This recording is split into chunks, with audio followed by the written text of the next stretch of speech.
One Piece, 10 characters who died in a flashback. Major character deaths are rare in One Piece, but there are a few characters who have died in flashbacks.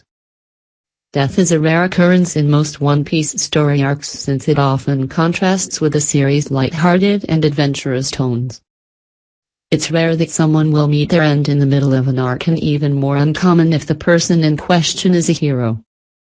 However, the notion of death has not been forced out of the story entirely.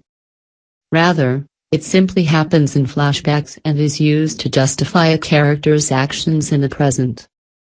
By identifying examples of deaths from the past, we come to better understand and appreciate the series' underlying themes and its cast's motivations. Toheim was assassinated by Hody Jones to spur hostilities between fishmen and humans. Kuina Toheim was once a major proponent in securing peace between humans and fishmen. She tirelessly worked to gather petitions for a treaty that would guarantee the prosperity of both worlds. Overcome with xenophobia and hatred since childhood, Hody Jones sought to put an end to Toheim's campaign before it went out of control. To do so, he hired a human bounty hunter to assassinate her during a speech shortly after she returned from the care of the celestial dragons. Scarlett was murdered by Diamante of the Dunquixote family. Scarlett was the mother of Rebecca, the wife of Kairos, and the daughter of King Riku. During Doflamingo's takeover of Dressrosa, she was murdered by the notorious Diamante in order to quell potential threats in the future. Since Kairos was transformed into a toy soldier by Sugar's devil fruit, Scarlett couldn't recognize him as she was dying in his arms. Nonetheless, she posited a single request that he would commit everything to honor, asking her husband to take care of their daughter after her passing. Brook succumbed to a fatal illness, only to be resurrected. Brook and his pirate crew were once traveling musicians whose goal was only to bring a smile to every child. After being attacked and contracting fatal illnesses, however, the group was almost entirely wiped out. In the end, the contagious sickness claimed the lives of every passenger, including Brook himself. Although his devil fruit permitted a single resurrection, it took so long for him to find his body that he was a skeleton by the time he finally did. Despite this, he maintains an excessively jovial disposition to contrast his difficult life. Sindri died after a fatal stage accident but was reanimated by Dr. Hogback. In life, Sindri was a famous actress and performer who caught the attention of Dr. Hogback. He sought her devotion and even made a creepy altar in her honor. After an unfortunate stage accident, Sindri died at a young age. Once Hogback collected her corpse, Gecko Moria offered to reanimate her in exchange for his services on Thriller Bark. Together, the two would make an unstoppable undead army, with the mad scientist's newfound thrall working as his most reliable henchwoman. Jaguar D. Saul gave his life for Robin. During the destruction of O'Hara, Robin's odds for survival seemed bleak. In the end, Jaguar D. Saul, a giant and former Marine officer, managed to escort her from the wrath of the Marines' Buster Call. Unfortunately, Aokiji caught up with him and immediately killed his treasonous former comrade. Nonetheless, he took pity on Robin and allowed her to escape.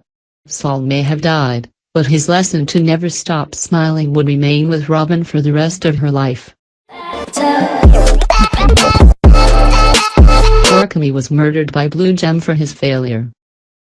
Porkme was a minor pirate who was instructed to catch and interrogate Luffy for his friend's treasure.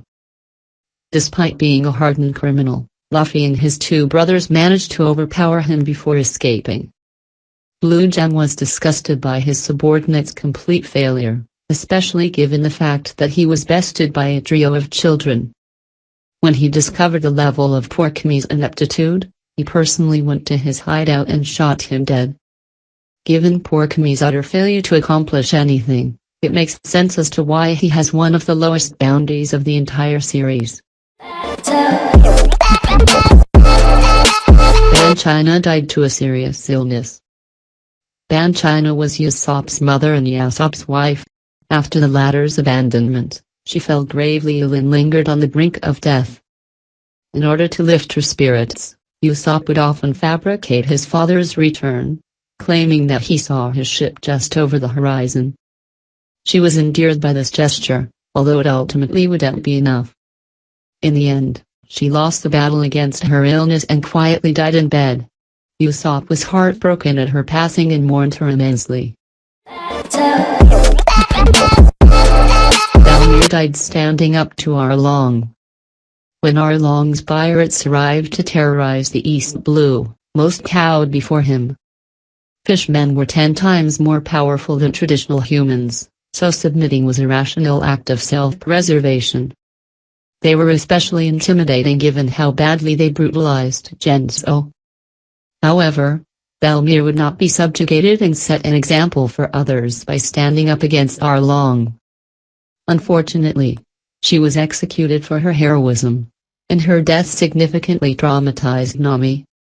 After the rogue pirates were thwarted, Valmir's grave was honored, and her legacy would be remembered. Kuina died in a tragic accident. Kuina was a rival swordswoman who Zoro competed with for their master's attention. Despite how hard she trained, Kashira favored Zoro since he felt he had higher potential for combat. After Kuina died by falling down the stairs and breaking her neck, Zoro was completely crushed. He was haunted by her memory and furious that she'd never have a chance to prove their sensei wrong. Given how similar she is in appearance and personality to Tashige, Zoro is often visibly uncomfortable while in her presence. He dislikes being reminded of what he has lost and is secretly curious about the woman's origins. Gol D. Roger's death set the pirate era into motion. Gol D. Roger was the original king of the pirates and the man who assembled the treasure that would become the One Piece. After falling seriously ill, he was captured by the Marines and brought to a scaffold for his public execution. Given the smirk he maintained in his final moments, Roger had no fear of death. With his last breath, he informed the world that his treasure was theirs for the taking and that the first person to find it would be crowned his successor as the king of the pirates. Thank you for watching our videos. Subscribe to our channel to get notifications when we post newest videos. Thank you and goodbye.